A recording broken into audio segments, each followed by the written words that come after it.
Retired CI Rajahmundry.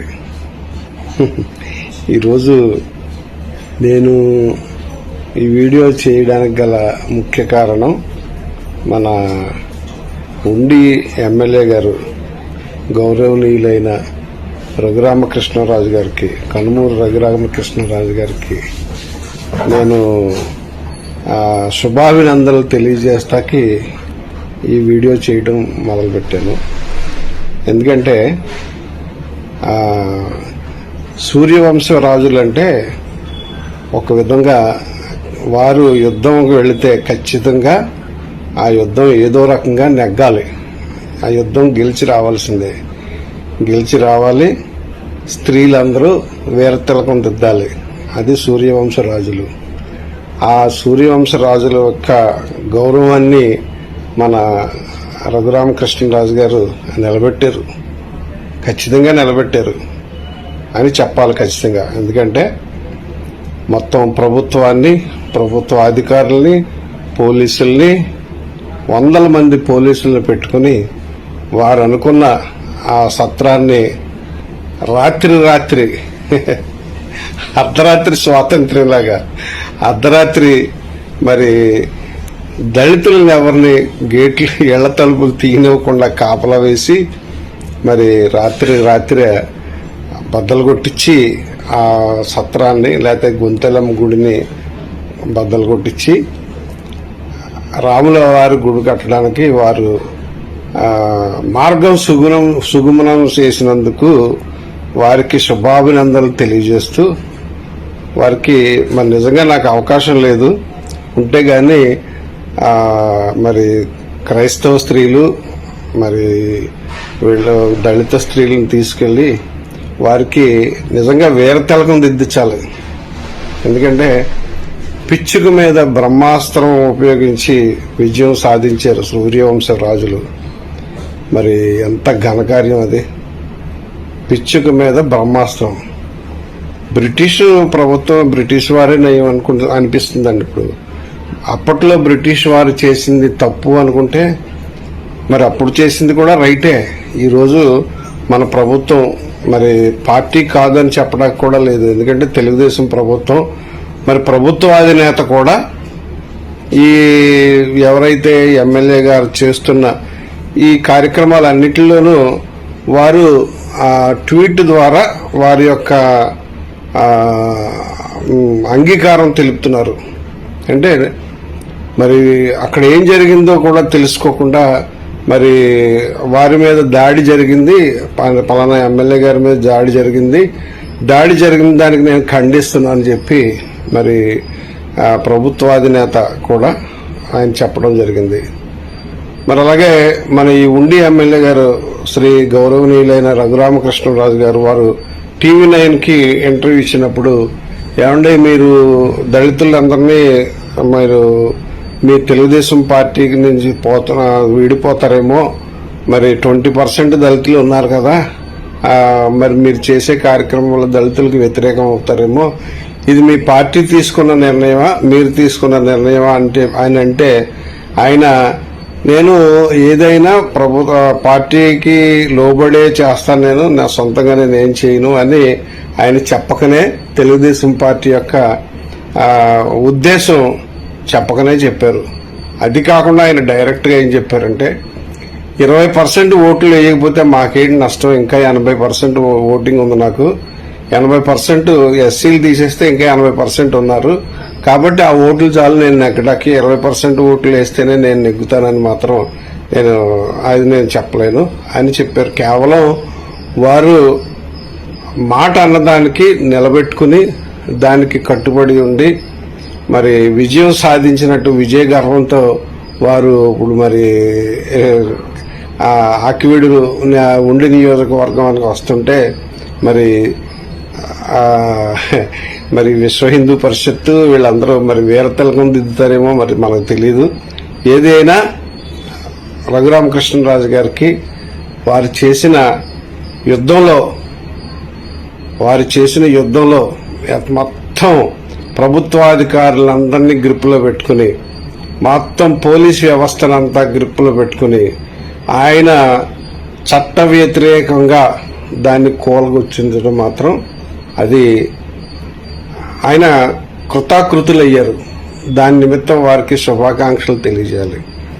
ఇదేంటి చట్ట వ్యతిరేకం అంటున్నాడండి ఇతను సిఐ. మరి మున్సిపాలిటీ అది మున్సిపాలిటీ పర్మిషన్ ఇచ్చింది కదా. మొత్తం వార్డు మెంబర్స్ లో మొత్తం 20 మంది ఉంటే 19 మంది వాళ్ళు ఆమోదం తెలిపారు కదా ఆ రామాలయం కట్టడానికి. ఏంటి ఇతను మళ్ళీ అడ్డదారి అంటాడేంటి, ఇది అన్యాయం, చట్ట ప్రకారం కాదు అంటాడేంటి అని అనుకుంటున్నారా మీరు? నిజంగా చట్ట ప్రకారం కాదు అది. ఎందుకంటే మున్సిపాలిటీ వాళ్ళు ఇచ్చింది పర్మిషన్ దేనికి ఇచ్చారు? రామాలయం కట్టుకోవడానికి పర్మిషన్ ఇచ్చారు. అది తప్పేం కాదు. కానీ ల్యాండ్ ఎవరిది? ల్యాండ్ ఎవరి కంట్రోల్లో ఉంటుంది? ల్యాండ్ రెవెన్యూ కంట్రోల్లో ఉంటుంది.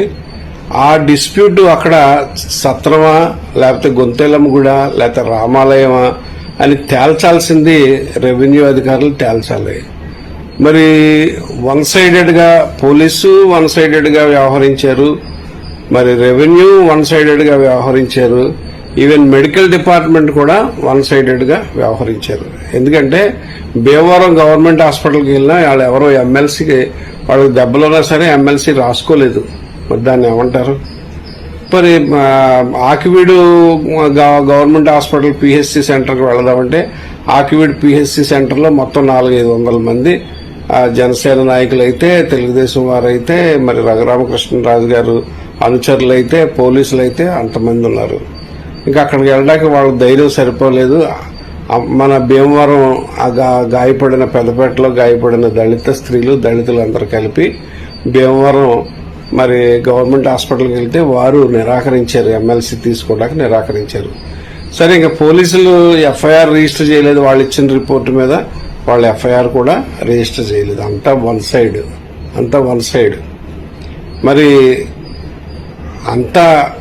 మరి ఎంత ప్రభుత్వాన్ని చేతిలో పెట్టుకుని, అధికారాన్ని చేతిలో పెట్టుకుని, పోలీసుని చేతిలో పెట్టుకుని ఏకఛత్రాధిపత్యంగా ఆయన దళితుల మీద అణగారిపడిన తొక్కించబడిన వివక్షతతో నలిగిపోతున్న దళితులని వాళ్ళు మనకి దేవాలయాల్లోకి మాకు ఎంట్రన్స్ లేదు అని చెప్పి వారు క్రైస్తవత్వాన్ని నమ్మి క్రైస్తవత్వం వైపు తిరిగారని కక్షతో వారిని అణగదొక్కాలనే ఉద్దేశంతో వాళ్ళని బెదిరించి మీ సర్టిఫికెట్లన్నీ క్యాన్సిల్ చేస్తారని బెదిరించి వాళ్ళ మీద 57 మంది మీద కేసులు, ఇంకా మరికొందరని రాశారు. మరి అందులో స్త్రీలను కూడా రిమాండ్ పంపించారు. మరి పోలీసు వారికి, ఆ ఎస్పీ గారికి హ్యాట్స్ ఆఫ్. ఎందుకంటే దర్యాప్తు బ్రహ్మాండమైన దర్యాప్తు చేశారు.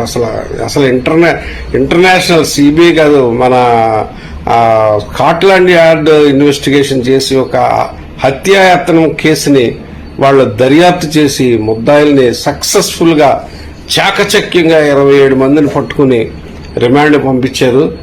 ఆ బెయిల్ కూడా రాకుండా 3 రోజులు 4 రోజులు లోపల ఉంచగలిగారు.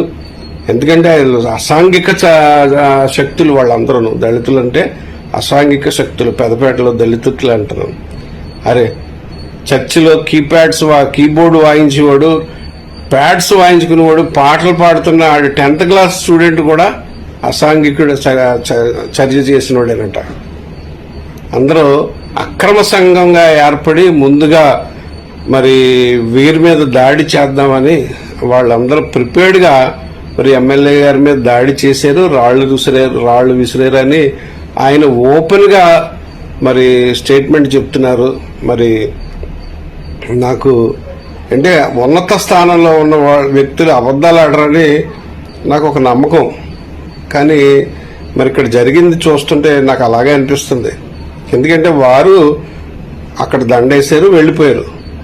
ఆ దండ తీసేస్తుంటే వెనకాలన్న ఎవరైతే దెబ్బలు తిన్నారో వాళ్ళు దండ తీసేస్తుంటే అక్కడ తీసే మహిళల మీద వాళ్ళు మహిళలతో ఘర్షణ పడి అక్కడ మ్యాన్ హ్యాండిల్ చేయబట్టే అక్కడ అంత జరిగింది. అది అందరికీ తెలిసిన విషయమే. కాకపోతే ఏంటంటే పోలీసు వారికి కూడా తెలుసు ఇదంతాను. సరే, ఏది ఏమైనా నమస్కారం ప్రభుత్వానికి, పోలీసు వ్యవస్థకు, పోలీసు ఉన్నతాధికారులకి, నిన్న హైకోర్టు చక్కగా భీమవరం డిఎస్పీ గారు, మరి ఆకివీడు అంటే భీమవరం డిఎస్పీ గారికి వస్తుంది అనుకుంటాను.